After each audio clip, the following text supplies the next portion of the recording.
that guy's really brown. It's true. It's true. I'm actually two types of brown, okay? So don't get it twisted. My dad is Indian. And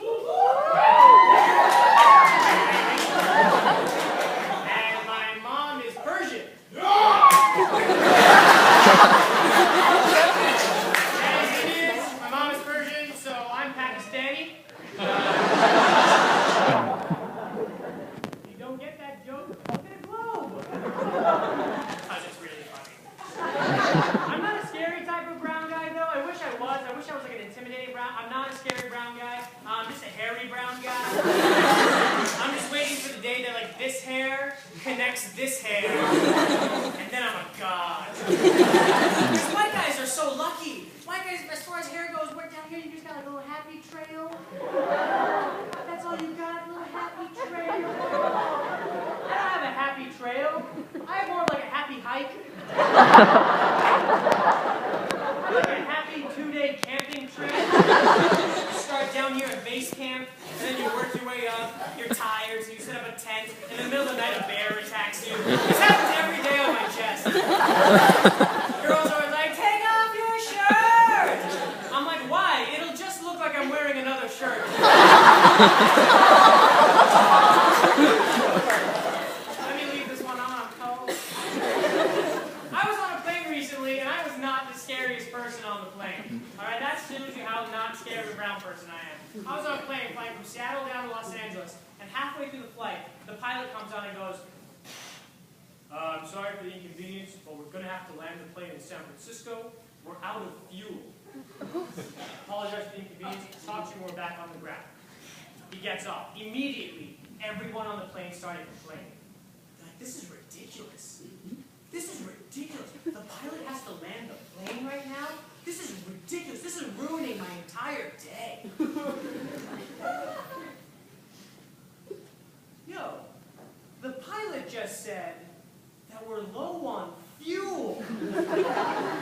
If there's ever a good reason to land a plane that you are on, it's because it's low on fuel. It's like you went on the intercom and the DirecTV's not working and I'm kind of hungry. Okay, San Francisco. He said we're low on fuel and people were complaining. 20 minutes later, he comes back on the intercom and he goes, you know what? We're going to go for it. That's what a pilot said. On a plane, we're going to go for it. We're going to go for it is not something you want to hear a pilot say. And that's the only time I ever thought about taking over a plane. I'm honest. That's the only time I ever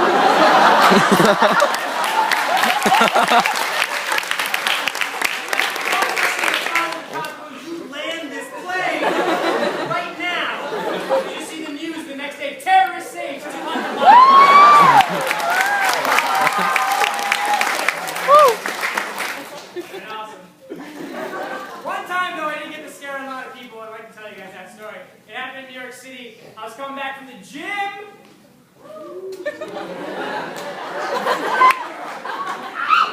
How else did I got 50 skinny jeans? I was coming back from the gym and I was in the subway station. I saw my train. I was like, ooh, I'm going to make you train. I'm going to get on this train. I started running hard, started running towards the train, and the doors started to close. This is when I decided to use my nice Indian brain right here. I was like, all right, this is what I'm going to do. I'm going to take my gym bag. I'm going to fling it. Yeah, some of you have caught on already. I'm going to take my gym bag. I'm going to fling it. It's going to get stuck between the doors. The doors aren't going to close. They're going to open, and I'm going to walk on this train like a boss. That was the plan. This was the execution. I took my gym bag. I flung it. In the plan, I wanted to hold on to my bag. But what happened, I kind of let go. And my bag went into the train. The doors closed, and I didn't make it onto the train. For those of you who aren't following along yet, a sweaty brown guy just ran up to a train.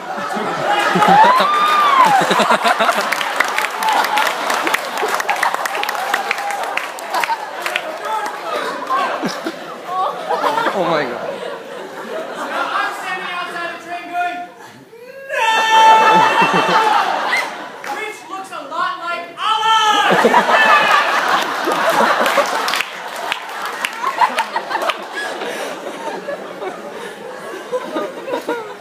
And you know when you've done something wrong, but you know there's no way of fixing it, so you kind of just start giggling?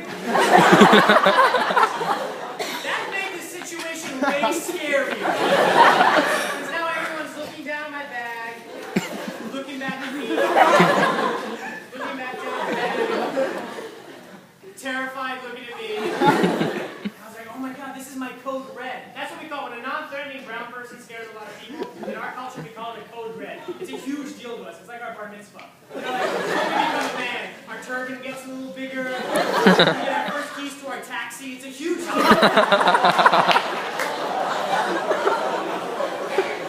So I was like, what can I do? What can I do to heighten this situation just a little more? How can I scare these people just a little bit more than what's happening? I looked at everybody in the train, I looked at my bag, and I did this.